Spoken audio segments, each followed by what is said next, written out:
Bonjour, je suis Christelle Rouchon.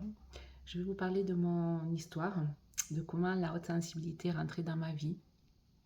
Et je tenais quand même à remercier avant tout, te remercier toi Lydia, de pouvoir me permettre de déposer mon témoignage dans cette quinzaine de la sensibilité euh, qui est chère à mon cœur.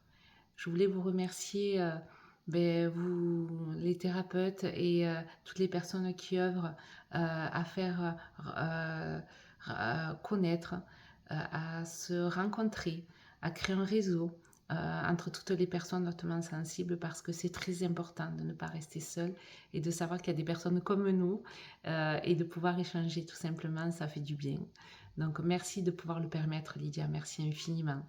Merci à Savario Tomasella qui est à mes côtés depuis maintenant presque 5 ans et qui m'a rencontrée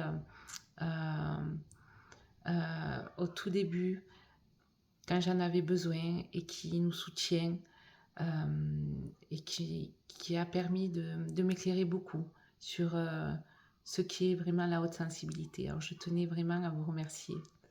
On va dire que la haute sensibilité, moi, elle est rentrée dans ma vie il y a maintenant, ça va faire 5 ans, par un drame qui a traversé ma famille, qui nous est tombé dessus, on va dire. Mon fils Dimitri s'est suicidé en février 2021. On n'a pas du tout vu ses souffrances et son mal-être. Dimitri était un jeune adolescent plein de vie, un jeune adolescent de 16 ans qui faisait beaucoup de sport, Dimitri, qui était une belle personne, qui avait beaucoup de valeurs euh, et qui était très sensible. Voilà. Beaucoup plus sensible que sa sœur, puisque j'ai eu ce beau cadeau de la vie d'avoir des jumeaux. Coralie a 21 ans aujourd'hui.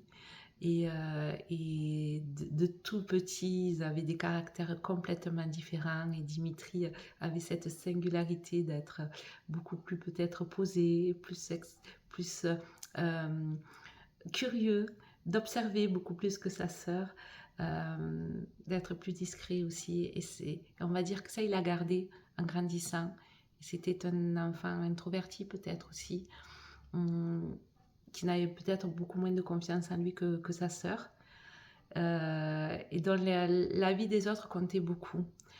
Dimitri, peut-être par son manque de confiance, euh, avait besoin de ses amis aussi. C'était un jeune ado très empathique qui ne savait pas dire non. Voilà. Et on n'a pas vu ses souffrances. On a mis le mot de l'hypersensibilité sur Dimitri, du coup, bien sûr, sur celle de son papa et la mienne aussi, puisqu'on dit que les chiens ne font pas des chats, après le décès de notre fils. C'est en voulant chercher forcément pourquoi il avait commis cet acte-là, pourquoi il en était arrivé là. On sait aujourd'hui que c'est plusieurs facteurs qui ont amené Dimitri à cette issue, mais, mais ses amis ont employé des mots qui ont révélé et qui nous ont fait prendre conscience de sa haute sensibilité. Dimitri prenait tout à cœur, ce sont leurs propres mots, et que tout le touchait. Et on a toujours su qu'il était sensible, mais on n'a peut-être pas mesuré à quel point Dimitri était sensible. Si je remets le contexte, en 2021, on est en plein Covid. Tous les entraînements de Dimitri se sont arrêtés. C'est un jeune adolescent sportif, comme je vous ai dit. Il avait des entraînements de tennis et de foot. Euh, et ça, c'était son équilibre. Il en avait besoin dans son équilibre de vie. Peut-être justement, ça lui permettait d'évacuer une certaine pression qui se mettait aussi. Dimitri était très exigeant avec lui-même. Et ça le pesait. On sait que ça l'a beaucoup pesé. Il s'inquiétait beaucoup de ce qui allait arriver avec le Covid aussi. Ça, c'est typique aussi des personnes hautement sensibles de réfléchir en arborescence. Il avait des raisonnements qui étaient assez profonds. Même des fois, on se disait qu'il s'inquiétait des fois des choses qui n'avaient pas lieu d'être à son âge, forcément. Et c'est peut-être aussi, on va dire, ça fait partie quand même d'une signification de ce que peut ressentir une personne hautement sensible aussi. Voilà. Euh, on a voulu créer une association là, au cœur de notre sensibilité pour aider les jeunes comme Dimitri qui ont des difficultés à un certain moment de leur vie pour passer des caps. Voilà, et pour tout simplement leur donner des clés, pouvoir les accompagner au mieux, savoir qu'ils peuvent se confier, rencontrer d'autres personnes hautement sensibles. C'est très important de partager, de savoir qu'on n'est pas seul à réfléchir ou à penser comme ça, de ne pas rentrer dans les cases, cette fameuse étiquette qu'on se donne, parce que c'est un cadeau de pouvoir être différent et de valoriser cette différence, mais de façon construite aussi. Voilà, sans se créer à pouvoir gérer cette différence et, et garder aussi la confiance en soi pour pouvoir vivre pleinement ce que l'on est. Et ça, c'est très important. C'est très, très important. Alors, bien sûr, c'est avec la maturité et je pense que c'est les épreuves de la vie qui nous font gagner en force aussi. Voilà, donc on a vraiment tenu avec son papa à créer cette association avec Laurent Berthier qui nous accompagne dans cette aventure. Il est notre professionnel de l'association, c'est lui qui accompagne et qui aide les jeunes hautement sensibles. On a une psychologue également dans l'association. On a tenu aussi à rencontrer ces jeunes au plus près. C'est pour ça on part dans les écoles.